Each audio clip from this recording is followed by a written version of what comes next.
श्यामा प्यारी को, राधा रानी को हमारी श्यामा प्यारी को, श्री सोनी जो नाम हमारी राधा रानी को, तेरी जो नाम हमारी राधा रानी को।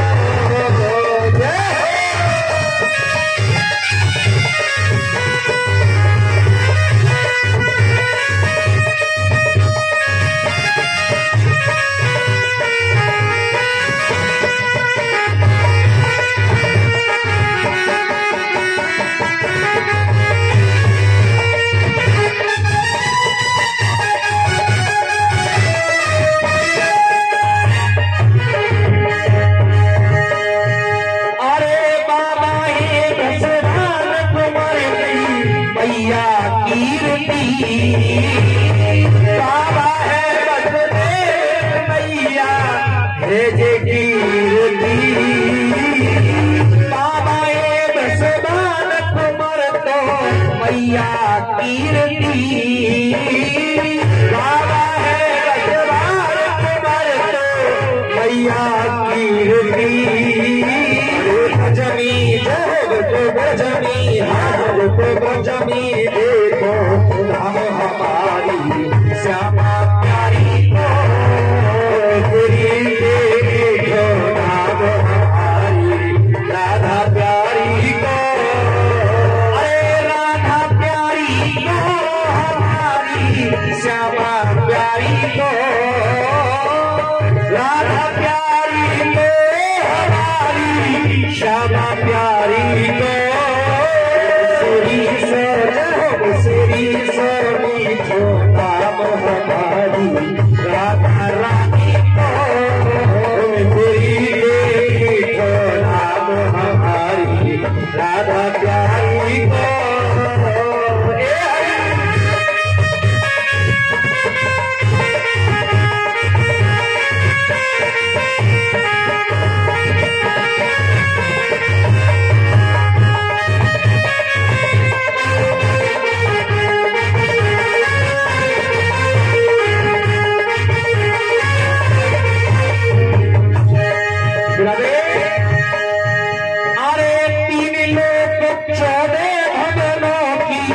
श्यामा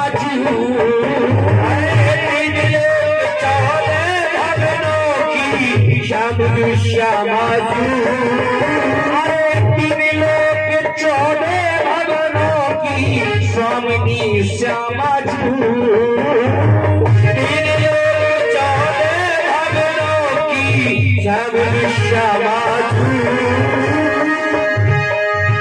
चरण को चाकर श्याम हमारी राधा रानी को,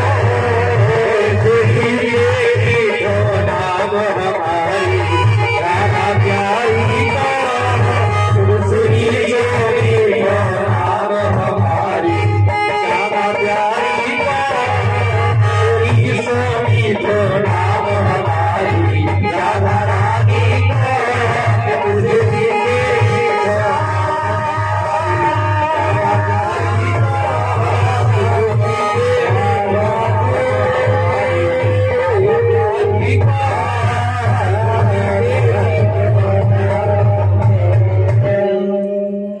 बोलिए वृंदावन बिहारी लाल की जय हो, आनंद कदम भगवान की जय हो। जयकारा बोलने में जोर पर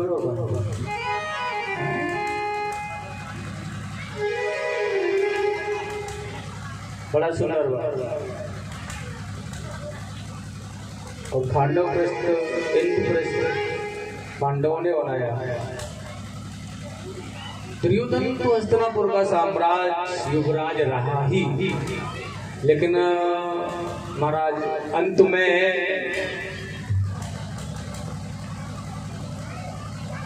जब पांडवों ने खांडव प्रस्थ को इंद्रप्रस्थ बना करके अपने पारिवारिक जनों को बुलाया, कोई अच्छा काम करते हैं ना तो कहते हैं ना कि सारे कुटुंब कबीला के माने सारे के सारे अपने होते उन्हें इकट्ठा कर लो।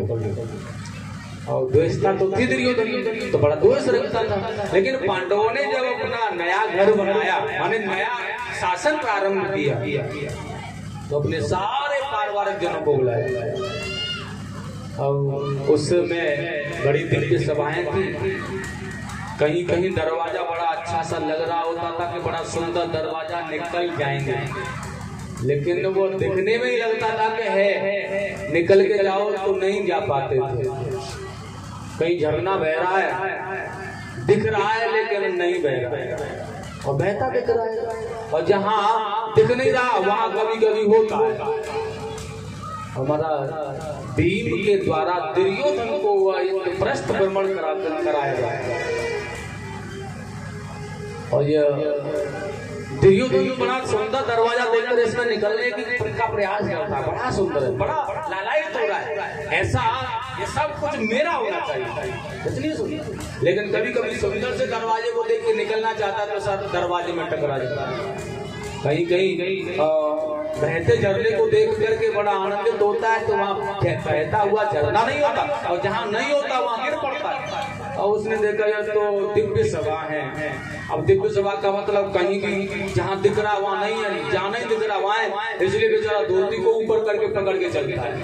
और एक बार वो उसी झरने के पानी में गिर पड़ा। ठीक है, भगवान कन्हैया ने देखा अच्छा मौका है, द्रौपदी जी को इशारा किया है, और द्रौपदी जी ने देखा है अंधों के तो अंधे ही होते हैं, इन्हें देखता नहीं, कह दिया। नारीवादी जाति का स्वभाव, कटु वचन दुर्योधन ने सुन लिया, थोड़ा जोर से बोल दिया, अंधों के अंधे होते हैं। और जैसे दुर्योधन ने सुना, अब तुम्हारा बेचारे को खाना पीना सब बड़ा आराम हो गया। कैसे भी करके हस्तिनापुर लौट करके अपने मामा शकुनी से यही सलाह कर रहा है, ये पांडव तो शत्रु हैं ही, लेकिन द्रौपदी से बदला कैसे लिया जाए, वो बात की बात है। लेकिन पहले द्रौपदी से बदला। और शकुनी मामा तो नियुक्ति और युक्तियां में बड़ा चाह, बड़ी सुंदर योजना बना रहा। और अब यह दूसरे शासनकाल, अब इंद्रप्रस्थ के मालिक हैं पांडव, हस्तिनापुर के साम्राज्य का अधिकार है दुर्योधन के पास। इसलिए एक दूसरा राजा समझ करके दरबार का उन्हें चौसर खेलने के लिए बुला लिया गया। राजा महाराजाओं का खेल है, आमंत्रित कर लो। मामा शकुनी के द्वारा हस्तिनापुर साम्राज्य धृतराष्ट्र जी के द्वारा पत्रिका पहुंचा दी गई, और उन्हें यहाँ उस खेल को खेलने के लिए आमंत्रित किया गया। लेकिन महाराज ये शकुनी मामा के पास में मायावी पासे थे जो इसका कहना मानते थे। धर्मराज दशरथ जी महाराज को चौसर खेलने के लिए तैयार किया। लेकिन एक बात है, समय जब विपरीत होता है तो धर्मराज युधिष्ठिर के जैसा भी खिलाड़ी बेकार होता है, ध्यान रखना है। अब समय विपरीत चल रहा है, मामा शकुनी पांसे डाल रहे हैं दुर्योधन की तरफ से, और जो डालते हैं वही आता है। अपना जितना भी मोहरे सर्पी हीरे मोती जवाहरात धन संपदा वैभव दांव पर लगा रहता है। सैनिक हाथी घोड़े राज सिंहासन, यहाँ तक युधिष्ठिर जी महाराज ने अपने आप को दांव पर लगाया। इंद्रप्रस्थ के साम्राज्य का अधिपति था, उसके बाद हार गया तो अपने भाइयों को भी दांव पर लगा दिया और वह भी हार गया है। और उसके बाद में तो एक ही अनमोल वस्तु थी जो कि शकुनी के आकर्षित कराने पर तुलसीदास जी ने बड़ी सुंदर चौपाई लिखी है। मोह सकल व्याधिन कर मूला, ताही पे उपजत भव सोला। राम सिया राम जय जय राम, राम सिया राम जय जय राम। मोह सकल व्याधिन कर मूला, ताही ते उपजत भव। भगवान तुलसीदास जी कह रहे हैं मोह बहुत ज्यादा करना ठीक नहीं है। और धर्मराज युधिष्ठिर जी ने मोह क्यों किया है? क्योंकि उन्हें बताया जा रहा है कि एक बाजी और खेल करके देखे। और उन्होंने कहा दूसरी एक बाजी खेले कहां से जब कुछ है ही नहीं। कहा महाराज अभी तो बहुत बड़ा रत्न तुम्हारे पास चढ़ा हुआ है। और सुनो उसके लिए हमारी दुर्योधन की तरफ से क्या होगा? उसका साम्राज्य और आपका जो साम्राज्य सर्वस्व दांव पर लगा, एक साथ एक दांव पर। उसका भी साम्राज्य और तुम्हारा जो जितना जीता हुआ साम्राज्य सब कुछ दांव पर लगा है। अगर बाजी जीत गए तो अधिकार तुम्हारा होगा और हार गए तो फिर। लेकिन वो रत्न कौन सा है? शकुनी ने कहा वो अनमोल रत्न है तुम्हारे पास में, जिसकी तुलना यहाँ किसी से नहीं की जा सकती। वह है द्रौपदी। तुलसीदास जी कह रहे हैं ना, मोह सकल गादन करने का राज्य के अपनों के चले जाने का मोह हुआ कि ठाकुर जी शायद ऐसी प्रेरणा दे रहे हैं इस बाजी को खेलो, शायद है कि हमारा, क्योंकि वहां तक तो किसी का भाव नहीं है, किसी का ध्यान नहीं है। अब जब ये बता रहा है वहां तक जाने का भाव, तो ऐसा तो नहीं कि ठाकुर जी की प्रेरणा हो और शायद हमारा खोया हुआ हमें मिलना, वापस मिलना हो। इसलिए वह मोह उत्पन्न हुआ और उस मोह के उत्पन्न होने के कारण ही ये बाजी हार गए। और जब इस बाजी को हार गए तो द्रौपदी जी को हाथ से धोना पड़ा, दासी बना दिया दुर्योधन। अब स्वयं दासता स्वीकार करे, बैठ के गर्दन झुकाए, दासी बना दिया दुर्योधन। तो था ही, और महाराज ये लायक तो था ही नहीं, नालायक तो था ही। आदेश कर दिया दुशासन को। अब दुशासन चला गया लेकर के आओ सम्राज्ञी को, नहीं आए तो बालें पकड़ कर केस पकड़ कर ले आओ। 10,000 हाथियों का बल रखने वाला दुशासन भाई का के आज्ञा के साथ चला गया। एक बात और है, कभी कभी हम गलत कार्य मन में न बता करके किसी दूसरे के द्वारा कह देने पर भी करना तो भी गलती होता है। हमारा मन नहीं है गलत कार्य करने, दूसरे के कहने पर अगर कर दिया जाए तो गलत ही है। वो दूसरा कह रहा है, उसके कहने पर। दुशासन का कारण यही था केवल, वो बड़ा सात्विकी विचार का था और बड़ा निर्मल विचार का था दुशासन, बड़ा पावन था दुशासन। लेकिन मारा क्यों गया इतना पावन होने के बाद? क्योंकि उसने अपने भाई की आज्ञा का पालन किया था और दुर्योधन उसे गलत ही राह पर चलने की आज्ञा दिया करता था, इसलिए उसे मरना पड़ा अपने भाइयों के साथ। कुंभकर्ण बड़ा सात्विक विचार का था। जगदम्बा हरियाण सकल चाहत कल्याण कह रहा है जागने के बाद रावण से, जगत जननी माता सीता का हरण करके लाया पापी दुष्ट, अपना कल्याण चाहता है तुम। लेकिन रावण ने महिष खाए कर मधुरा पाना, गर्जा कुंभकर्ण बलवाना, उल्टा सीधा खिलाया पिलाया और आदेश दिया तू मेरा भाई है। बताओ, वो भाई चला गया, अब तू मेरा भाई है। और भाई की आज्ञा पाने का परिणाम क्या मिला? मृत्यु के घाट। इसलिए दुशासन तो बड़ा निर्मल था, लेकिन गलत आज्ञा का पालन करने के कारण उसे भी मरना पड़ा और खींच करके ले आया पकड़ कर द्रौपदी। अब सभा में लाने के बाद में द्रौपदी जी को देखा नगन करने, बस तन से अलग कर दिए जाए। कौन जैसा महाबली योद्धा, द्रोणाचार्य जैसे महाबलशाली, भीष्म जैसे महान पराक्रमी बलशाली योद्धा, महादेव भी अगर सामने युद्ध में आ जाए तो परास्त होना बड़ा मुश्किल है। ऐसे महान पराक्रमी योद्धा जहाँ पर बैठे हों और वहाँ एक नारी का अपमान किया जा रहा हो, उस सभा को शमशान ही बनना पड़ेगा। उसे शमशान बनना पड़ेगा। उसे शमशान बनने से कोई रोक नहीं सकता है। जैसे कि मृतक शमशान में पड़ा रहता है और कोई कुछ नहीं कर पाता है, उसे जलाकर नष्ट कर दिया जाता है, उसी प्रकार शमशान के जैसी सभाएं है जिसमें केवल जलना ही जलना लिखा है और कुछ नहीं। सत्य है कि व्यक्ति कह देता है कि आज ये यहाँ पर आया है, कल हमें भी आना पड़ेगा, यह सत्य है, इसे कोई टाल नहीं सकता। आया है, कल हमें भी आना पड़ेगा, और वही कारण था। और द्रौपदी को नगिन करने का आदेश कर दिया। दुर्योधन ने अपनी जनता पर बिठाने का आदेश किया और उसके बाद बड़ी समस्या है। कर्ण ने तो उसे वैसा कह दिया है, ये 5 पतियों की पत्नी है तो फिर एक मेरा अभी घर की बात है, इसका भाई है, एक दुर्योधन भी हो तो क्या है, क्योंकि वैसा जैसी संगति जहाँ होती है वहाँ कितने भी पति होंगे। अब कर्ण ने, लेकिन आज दासता स्वीकार करने वाले पांडवों में से भीम अर्जुन ने साहस किया और ललकार दिया है। दुर्योधन ने जब ऐसा कहा जंगा पर बिठाने के लिए तो भीम ने संकल्प लिया। दुर्योधन ने जंगा पर तू द्रौपदी को बिठाने के लिए कह रहा है, तेरी जंगा को तोड़ करके इसके रुधिर निकाल करके इसके केस में धुलवाऊंगा, तब मेरे मन को शांति मिलेगी। और दूसरा सन, जिन तेरे हाथों ने द्रौपदी के केसों को पकड़ के खींचा है ना, तेरे इन भुजाओं को उखाड़ूंगा अपने हाथों से और फिर इस द्रौपदी के केसों को धुलवाऊंगा। और कर्ण को अर्जुन ने कहा है, कर्ण जब तक तेरी गर्दन और तेरे मुख को मेरे तीखे बाण बंद नहीं कर देंगे ना, तब तक मेरी और तेरी शत्रुता कभी समाप्त नहीं होगी।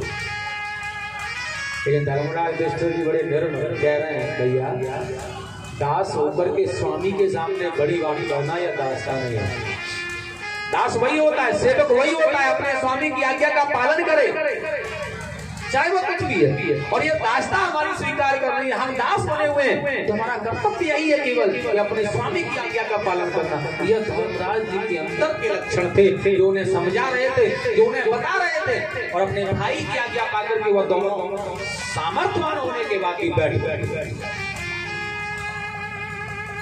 और बड़ी सुंदर बात है सज्जनों, अब यहाँ लोगों को वो जागृति मिली और जब नगिन करने का आदेश दिया, दुशासन उनकी साड़ी को खींचने लगा और सभा में जब कोई भी नहीं मिला उन्हें अपनी सुरक्षा कराने वाला, और सर्वस्व संसार से जब यह थक गई तो भगवान को मनाने लगी, गोविंद को इशारा करने लगी। और लेकिन गोविंद को इशारा करते करते एक हाथ उठा करके इसने ऊपर दिया, हे मुरलीधर कहाँ है आप, आ जाओ, आकर के रक्षा करो हमारी, अब तुम्हारे अलावा हमारा कोई नहीं। भगवान ने देखा बुला तो रहा है मेरा भक्त, लेकिन साहसपूर्ण निर्भय होकर के नहीं बुला। और जब तक निर्भय नहीं हुआ, देखिए एक कथा द्रौपदी की इस प्रसंग रूपी कथा से बड़ी सुंदर शिक्षा मिल रही है, बहुत सुंदर शिक्षा। जमाने वालों ने साथ छोड़ दिया है, तब जाकर के द्रौपदी ने भगवान को मनाया है, और भगवान को मनाने के बाद भी अभी एक हाथ से साड़ी को खींच रही है अपनी ओर, और एक हाथ भगवान को समर्पण किया है। हे ठाकुर जी अब कहाँ हो, कम से कम अब तो आओ, अब क्या देख रहे हैं। लेकिन सज्जनों, जब तक अपने जीवन का साहस व्यक्ति करता रहता है तब तक परमात्मा से नजर नहीं आता। क्या करता है, जब अपने जीवन का साहस छोड़ देता है, खाता फिरता चलता सोता जागता सब कुछ वह आधार अर्पण कर देता है। जो भी करते हैं आप करते हैं, जैसा करते हैं आप ही करते हैं, सर्वस्व में आपके द्वारा जाऊँ, आपके द्वारा चालित हूँ, आप कराते हैं और मैं करता हूँ भगवान, तो ही परमात्मा दर्शन मिलता है, तो ही परमात्मा मिलता है। और जब तक जीवन में अपना कुछ होता है, अपने पास का कुछ होता है, हमें अपने जीवन का अपने बल का साहस होता है, तब तक परमात्मा देखने वाला नहीं है। यह कथा है द्रौपदी का प्रसंग, इससे हमें शिक्षा लेनी है। और आज जब तक द्रौपदी के पास भगवान नहीं आए, जब तक कि उसका एक हाथ ऊपर और एक हाथ नीचे रहा, और जो सर्वस्व छूट गया है तो यह आने वाला नहीं है, तब ऊपर दोनों हाथों को कर दिया है, अब तू जाने और तेरा काम जाने।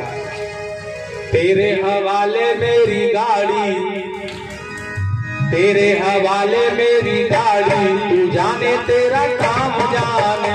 अरे तेरे हवाले मेरी गाड़ी, तू जाने तेरा काम जाने। तेरे हवाले मेरी गाड़ी, तू जाने तेरा काम जाने। अरे तेरे हवाले मेरी गाड़ी, तू जाने तेरा काम जाने। तू जाने तेरा काम जाने, तू जाने तेरा काम जाने, तू जाने तेरा काम जाने, तू जाने तेरा काम जाने।